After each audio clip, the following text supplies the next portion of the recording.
24 horas en tu sala.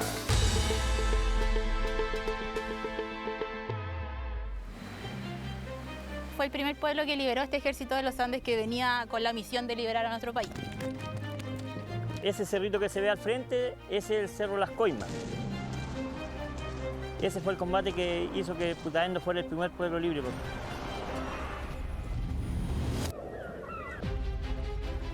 Este territorio era una provincia del Imperio Español. Más o menos entre 300 y 500 personas murieron en este lugar. Son el principio y el fin.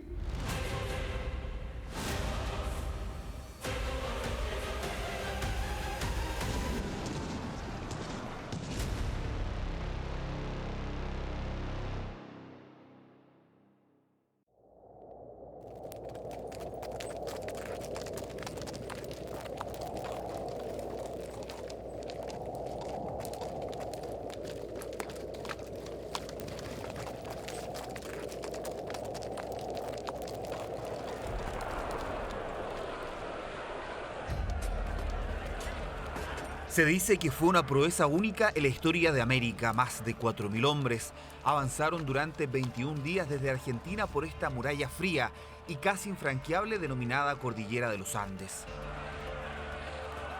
Es enero de 1817 y al frente del ejército de los Andes está el general rioplatense José de San Martín. Sus tropas, donde también avanza el brigadier Bernardo O'Higgins, buscan acabar con el Imperio Español en Chile y para eso cruzan la ruta de los Patos que desemboca en la actual comuna de Putaendo. La hazaña del cruce de los Andes es una gesta en verdad reconocida a nivel internacional porque no solo cruzaron por acá, sino cruzaron por 6 lugares distintos de nuestra cordillera.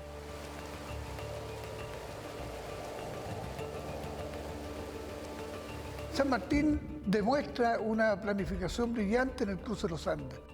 Él visualiza Copiapó, Coquimbo por el norte, Curicó, Talca por el sur, etc.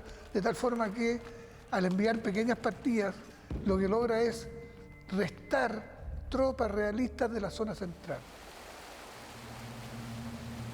Con las prístinas aguas del estero Chalaco como referencia, el ejército llega a Los Patos tras sufrir bajas humanas y cientos de muertes animales por la travesía.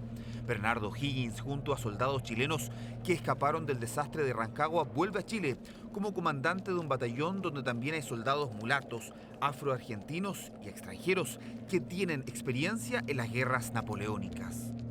Ya no podían seguir peleando en Europa, así que emigraron hacia América y se sumaron a la gesta de la independencia. Y claro, venían generales españoles, italianos, franceses, holandeses. Y muchos otros que se fueron empleando en diferentes momentos, tanto en Argentina como en Chile, en apoyo a los procesos libertarios y demostraron una capacidad combativa enorme. San Martín demuestra ser un estratega genial. Ejecuta la denominada Guerra de Zapa para desorientar a los realistas con rumores y noticias falsas. En efecto, el 4 de febrero de 1817, en la garganta de Putaendo, una avanzada de 200 hombres del ejército de los Andes tiene su primer combate en suelo chileno, específicamente en Achupallas, contra 100 soldados españoles. Así lo menciona el propio San Martín en sus escritos. Que este oficial había entrado a las Achupallas el 4 por la tarde, que el comandante militar de San Felipe, con 100 y más hombres y la milicia que pudo reunir, vino a atacarle, pero que fueron rechazados por 25 granaderos a caballo al mando del bravo teniente Lavalle, a punto que en la misma noche y mañana siguiente abandonaron todo Putaendo y la villa de San Felipe.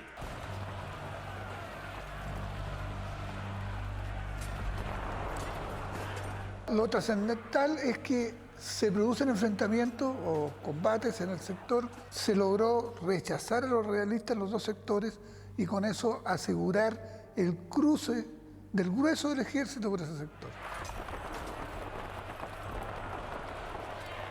Por lo tanto, Putaendo y esa zona es los primeros en volver a beber el elixir de la libertad.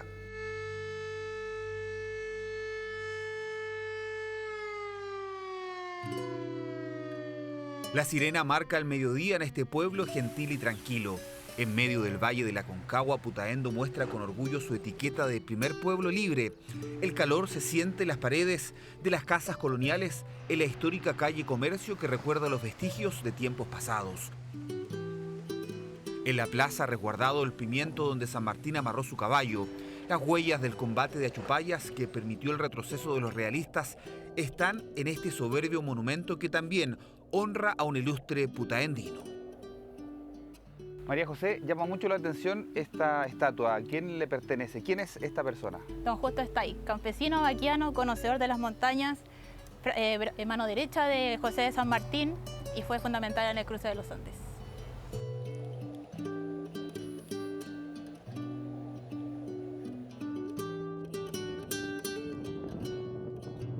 El vaquiano era fundamental para no equivocarse y recorrer el camino más corto con el mínimo de esfuerzo. Ahí está Justo Estay. El hábil arriero se transformó en el favorito de San Martín por su conocimiento de la cordillera y también porque pudo mezclarse como un paisano más. La fortaleza del ejército de los Andes y el ingenio de Justo Estay hoy son parte de una ruta turística que sigue sin ser reconocida como patrimonial. Bueno, yo me siento orgulloso de ser putaendino, aparte de ser arriero también, porque nosotros hacemos el cruce del ejército, todos los años lo conmemoramos y hacemos lo que hizo Justo Estay, como guía del ejército.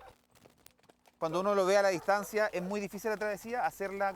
Bueno, ahora para nosotros es fácil porque tenemos muchas comunidades, pero yo digo antiguamente, el frío, el calzado. Y además que no lo hicieron en caballo, ¿no? La mayoría lo hizo a pie. A pie. A pie, mucha gente lo hizo a pie, porque muchas mulas se le murieron en el camino.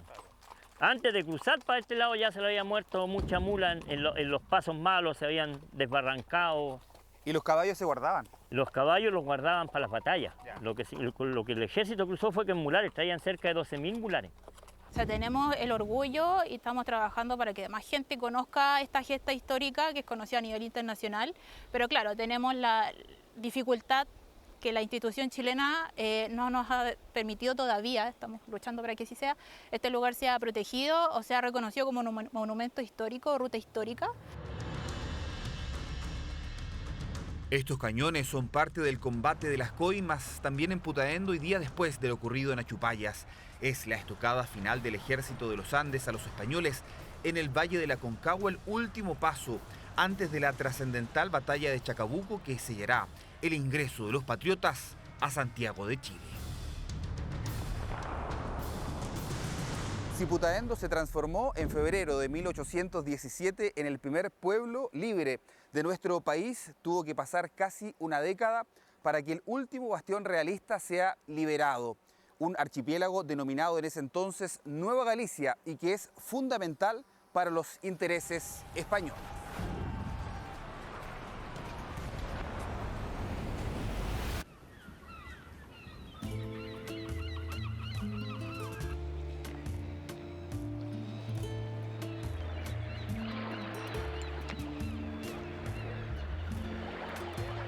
Claro, durante siglos esta fue la posesión más austral del Imperio Español en Sudamérica. Era el lugar desde el que se hacían expediciones hacia el sur. Y Chiloé era la base para todas esas operaciones. A pesar de los avances para liberar completamente el territorio nacional, Chiloé, abrigado entre sus más de 40 islas menores, seguía siendo una fortaleza clave para el imperio. Ondeaba la bandera española en estas tierras, donde sus complejidades geográficas y sus fortalezas, al igual que Valdivia, lo transformaban en un bastión casi irreductible. Había un arraigo profundo al territorio chilote y si uno lo analiza, claro, participaban por las tropas del rey porque no tenían otra opción.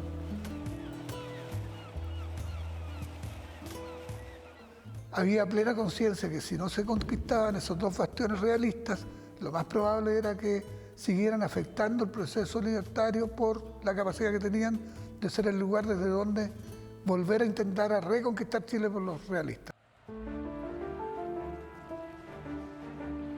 En 1820, Valdivia y todas sus fortificaciones son capturadas por los patriotas al mando del almirante Tomás Cochrane. La presión para anexar Chiloé es fuerte y será en abril de 1824 en la estratégica comuna de Dalcahue donde comenzará ese proceso. Bueno, en este lugar, un 31 de marzo de 1824, se produjo el desembarco del ejército chileno, conducidos por el transporte Ceres y escoltados por la corbeta de Chacabuco, un contingente liderado por Jorge Boucheff, de casi 1000 soldados, logra desembarcar en esta playa. Las milicias acá que estaban lideradas por el coronel José Hurtado se repliegan, simulan como que se van hacia Castro, pero en realidad suben por un caminito que los conduciría al cruce de Mocupulli.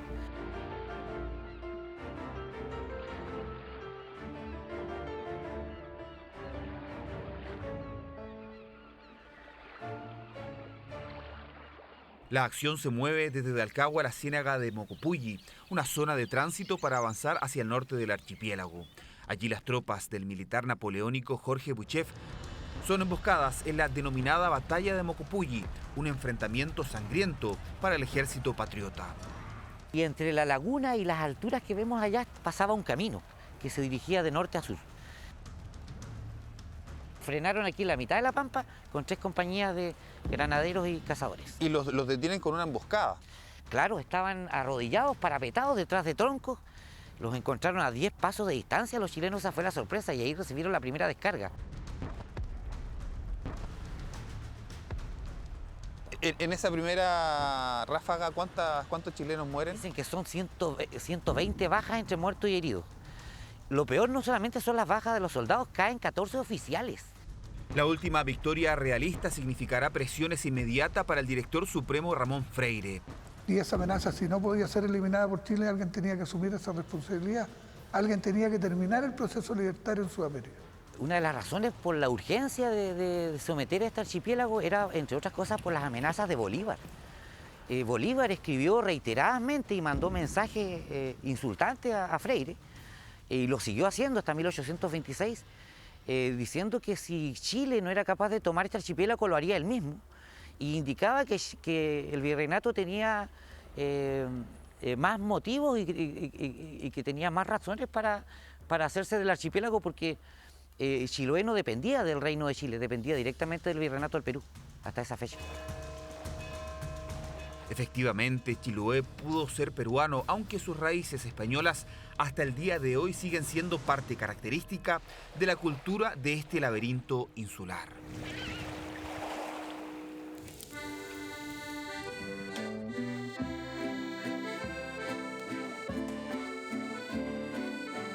Todo lo que venía de España le iban enseñando a lo tradicional de acá de Chile. ¿Cómo qué cosa? A ver. La carne humana, en el curanto, la longaniza fue directa de España. Todo lo que ha venido de España se ha metido a comida chilota, comida antigua. Ya.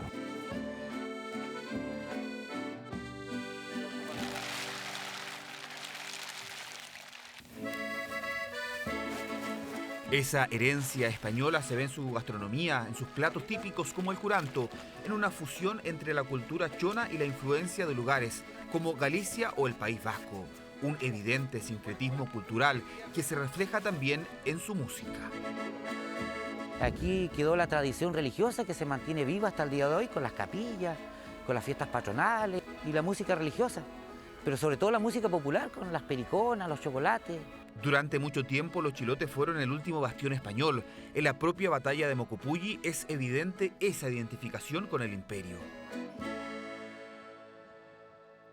Sí, este mural lo hacen los niños aquí de Dalcahue. Interpretan de esa manera lo que allí ocurrió, pues la emboscada que le hacen los milicianos chilotes al ejército chileno. Pero llama la atención por allí que se ve un tipo con un poncho y un palo en la mano. Sí. Él representa a una compañía que se llamó Los Volteadores. Los volteadores fueron 100 huilliches de Cucao, indígenas de Cucao, y la misión de ellos era rematar al enemigo. Viendo herido a un chileno, tenían que rematarlo. La derrota de los patriotas en Mocupulli conducirá, eso sí, a lo que finalmente será la anexión de Chiloé como territorio nacional. A pesar de lo valioso de este enfrentamiento y de la sangre que aquí se derramó, Al igual que en Putaendo, también existe una ausencia de reconocimiento patrimonial. Sí, las cifras no coinciden, unos hablan de 300 muertos, otros bajan la cifra, pero más o menos entre 300 y 500 personas murieron en este lugar y ese mismo día fueron sepultadas en una fosa común. Otros cuerpos que aparecieron a los días siguientes y que se estaban descomponiendo fueron quemados en una hoguera que se hizo. Y esa es una historia triste en este lugar, pues, saber que la gente derramó su sangre aquí defendiendo su archipiélago y también por las fuerzas independentistas venían a pelear por Chile, a este territorio, y murieron en este lugar y hasta el día de hoy no hay nada que los recuerde, ni una cristiana sepultura como merecían.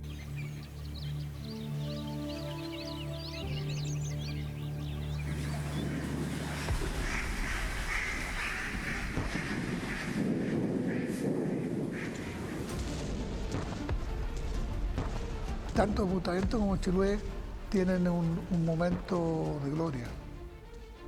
Putaendo por ser los primeros liderados después de un proceso largo de patria vieja y de triste reconquista, y Chiloé porque es el momento en que ya podemos asegurar que el control del territorio nacional estaba en posesión del gobierno de Chile. El inicio y el final, Putaendo y Chiloé, el orgullo y las huellas casi desconocidas de lo que fue el duro proceso para liberar a Chile del Imperio Español. Fortaleza, pero también astucia, de quienes ayudaron a veces de maneras impensadas en hacer patria y lograr nuestra anhelada libertad.